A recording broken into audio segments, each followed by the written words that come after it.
E aí, eu sou o Orme. O diabo é o significado de mal, apesar de muitas obras representarem ele de uma forma boba. O pai da Marceline em Hora de Aventura, ele de As Meninas Superpoderosas, o diabo de A Vaca e o Frango e muitos outros. Mas o Segredo Além do Jardim conseguiu fazer a perfeita definição do que seria o diabo em um desenho animado, te manipulando para o seu próprio proveito, com uma mentira que ele contou pro lenhador do desconhecido, propondo tratos impossíveis como as missões que ele deu pro Greg, comandando o desconhecido uma terra de sofrimento infinito que nada que você faça pode te tirar de lá. Além disso tudo, esse personagem carrega uma atmosfera de mistério e medo com ele, que até quem assiste o desenho teme pelo que pode acontecer com o Greg e com o Urt, vagando pela mata escura e densa. Hoje eu vou falar sobre a melhor representação do diabo em todos os desenhos, a fera de O Segredo Além do Jardim.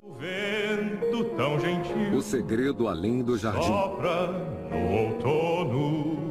Um dos personagens mais afetados pela fera foi o lenhador, uma pessoa atormentada no desconhecido, por uma missão que foi dada a ele pela fera. Basicamente, nesse mundo, quando você perde as suas forças e a fera te domina, igual aconteceu com o Greg e o próprio Urt, você vai sendo enraizado de dentro pra fora. A fera fez uma proposta pro lenhador quando a filha dele estava nesse estado, colocar uma dela dentro de um lampião, onde a missão da vida infeliz dele seria pelo resto da eternidade cortar as árvores e moer um líquido de dentro delas que faria o lampião nunca se apagar. Mas por que eu tô contando essa história? Isso tudo nunca foi verdade, tudo isso que eu falei sempre foi uma grande mentira da fera. A fera fez o lenhador acreditar que dentro do lampião havia a alma da filha dele, mas dentro do lampião estava a alma da própria fera, que se alimentava das almas das pessoas que estavam contidas nas árvores. Lembra que eu falei daquele líquido? Então, como eu disse, as pessoas eram aquelas árvores, né? Elas viraram aquelas árvores. Moendo elas, sobrava um tipo de suco de alma que deixava a fera mais forte. Imagina você ser enganado por anos e mais anos, imaginando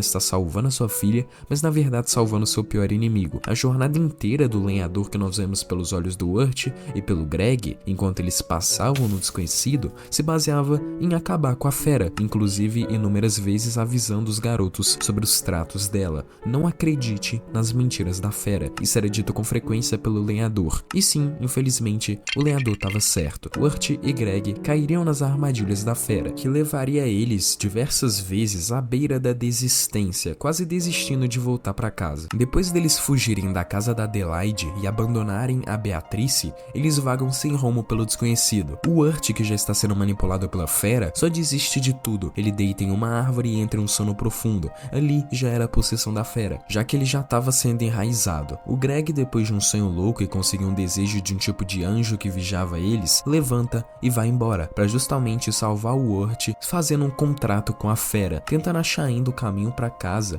A fera engana o Greg, que vaga com a fera coletando diversos itens aleatórios e sem sentido, justamente para cansar a criança naquele inverno cruel, que castigava qualquer um sem uma moradia. Entre os pedidos impossíveis da fera estão pegar uma moeda folhada de ouro, um barbante de fios de prata e colocar o sol dentro de uma xícara de chá. O Urt acorda e encontra a Beatriz no caminho onde o Greg estava indo com a fera, e eles dois juntos encontram a fera. O Greg já estava totalmente enraizado à beira da morte, tentando manipular o Urt. A fera diz que ele só tá tentando ajudar eles dois, ajudar dando a proposta de colocar a alma do Greg dentro de uma lamparina, justamente igual ele fez com o lenhador, tentando enganar mais uma pobre alma do desconhecido, que em uma situação dessa não via outra opção além de aceitar. Além desses casos diretos de interações dos personagens com a fera, o próprio desenho apresenta uma das representações mais fiéis do medo sobre o desconhecido, sendo que o desconhecido aí é a própria fera. Em inúmeras ocasiões a gente se depara no desenho com personagens que nunca nem viram a fera, mas temem elas. A taverna em que o Urt descobre que é um peregrino é um desses exemplos. Quando ele toca no nome da fera, referenciando a aventura do episódio passado que eles tiveram quando eles derrotaram aquele lobão lá, que eles achavam que era a fera na casa do lenhador, mas aquela não era a fera, né? Só pra deixar explicado. Todo mundo da taverna arregala os olhos, fazem caras de espanto. A música até para na hora. Tudo isso significa que os habitantes daquela terra do desconhecido, todos tinham medo da fera, um símbolo de tanta influência lá que só de falar o seu nome todos já se assustavam. E isso se deve muito à proposta do desenho e também de toda a sua ambientação.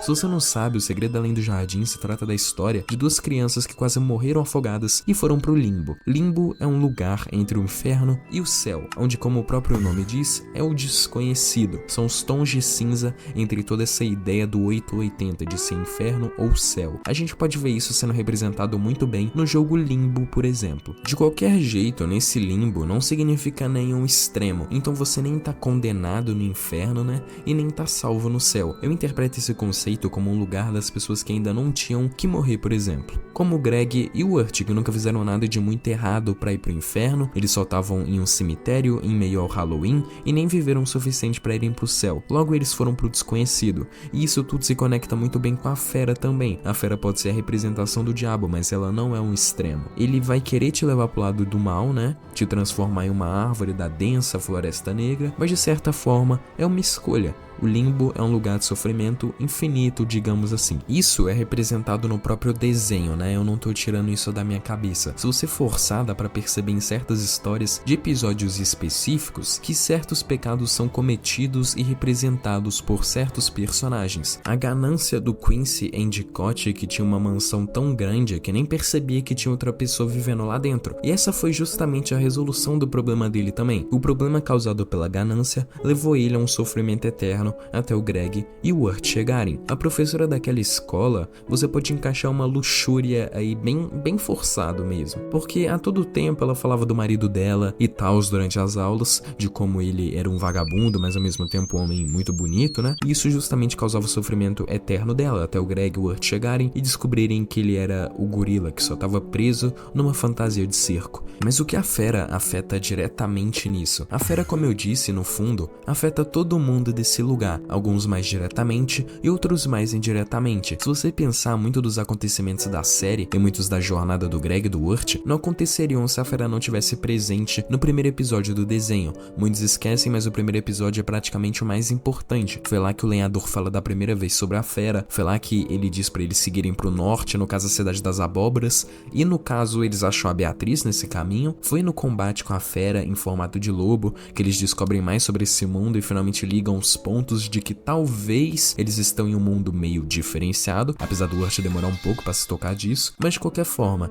dá pra perceber que desde o início a fera tava manipulando tudo. Dava pra ver pelo último episódio que os olhos da fera são o mesmo da fera em formato de lobo, os olhos são iguais dos dois, elas duas são a mesma coisa. Mas isso já é uma teoria no meu caso. Eu teorizei isso assistindo, porque todo aquele ataque, apesar deles terem vencido a fera e a fera virar um cachorro, é meio claro que pra mim aquilo foi um ataque direto, tá ligado? Aquele lobo gigante foi mandado diretamente pela fera pra acontecer tudo aquilo que aconteceu e eles irem pra Cidade das Abóboras. Mas isso pode ser uma fake news mesmo, cabulosa aí. Eu acho que deixa bem mais interessante se você pensar assim. No fim, essa representação é muito fiel ao que a gente veria na Bíblia, por exemplo. Eu não sou um grande expert, mas pra mim a figura do diabo sempre foi a tentação de te levar pro mal. Não é aquele vilão que vai te matar quando te vê, por exemplo. Ele te induz a fazer a coisa errada. Ele age ali não diretamente. E isso é exatamente a fera do Segredo Além do Jardim. Eu acho que essa representação é a melhor que tem, mas eu ainda dou valor pro diabo bobão, igual os exemplos que eu dei no início. E por hoje é isso, eu não tenho muita mais coisa a adicionar. Tamo junto e tchau.